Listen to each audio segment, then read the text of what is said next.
being burned up by our careless emissions. Global warming. It's a very broad topic and a lot of you know some about it, but I'm going to explain it in depth. What global warming is, how it's caused, and how we can prevent it. First off, global warming is when carbon dioxide and other pollutants that collect in the atmosphere are like a blanket, like when you put a blanket over top of you, it kind of holds the heat in.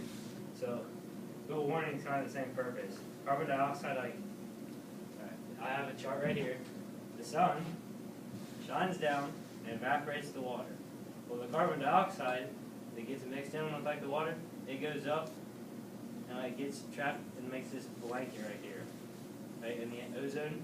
This is what it's supposed to do. The sun's supposed to go down and evaporate water. It's supposed to go back into space and come back down in weather. Well, the CO2 goes with the water and it makes this blanket, and then it gets so thick to where when the sun evaporates, the water and other molecules, it hits off this blanket and goes back down, which keeps the heat in, which warms up our Earth. And here's a prime example. The polar bear is stranded. Poor guy. Yeah. But anyway, according to NRDC.org, U.S. temperatures can be 3 to 9 degrees higher by the end of the century. That's pretty high. I mean, that could turn Indiana to the next Florida. It'd be pretty sweet if you're for global warming. The greenhouse chart is also, if you kind of think of it, it's kind of vaguely like a bag of popcorn. Some, when you heat it up, most of the heat stays in, some of it escapes, but mostly it stays inside, just pops into a fried. And that would be popcorn that gets fried eventually, unless you open it, which would be getting rid of the blanket, kind of. It sounded better in my head. But anyway. Electric plants alone emit 2.2 billion tons of CO2 into the atmosphere. That's just crazy. 2.2 billion tons, and that's just electric plants alone.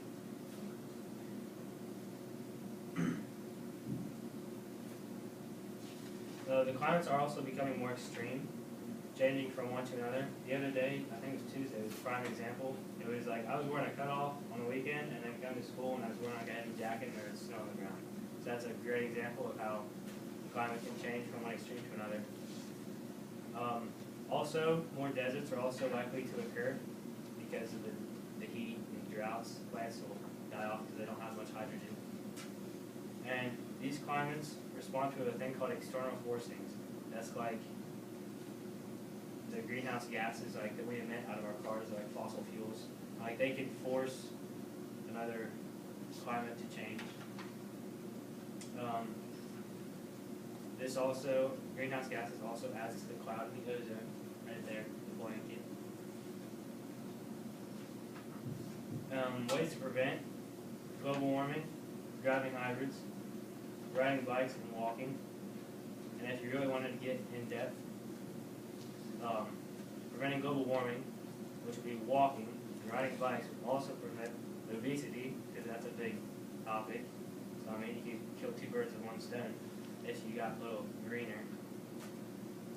And the global temperature has also increased at the fastest rate in recorded history, stated from UCSUSA.org. And I have a little chart right here. It started in 1860, I guess, when they started recording it. And it kind of flamed out a little bit, but in 1940, it really had a spike. I think that was during the Industrial Revolution, around kind of that area. And then it's been a constant increase from there to 2000. I couldn't find a current chart for this. That's good I could add.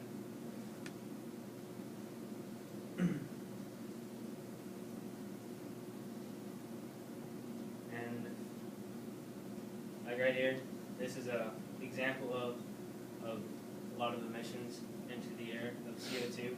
If you've ever been to Lawrenceburg, I know most of you have. I think of that. I think it's Seagrams. And you see the 2 stacks just blowing smoke in there. Well, emissions into the atmosphere. That's what I think of. And just every time I see that, I think of global warming. Knowing global warming is important because if you think about it, like I said, this blanket's going to get so thick to where eventually no water escapes from the atmosphere, so it's just going to keep on reverberating back down. And now this heat is up so much to where this guy won't even have anywhere to stand anymore. so he'll be in the water. He'll have to move to land, and then everything will be super hot. That'll be terrible. We'll be fried. And even if, like I had stated here, even if all emissions stop today, the Earth will continue to warm for centuries. So we've kind of like, it's kind of a double-edged sword. If we stop now, it'll still warm up, and this will be better in the future. So, in conclusion, to keep the world from ever increasing heat wave, humans need to look to more environmentally friendly alternatives like riding bikes, driving hybrids, and walking. It would be more helpful for the world, and it only takes one step at a time. We just have to do it.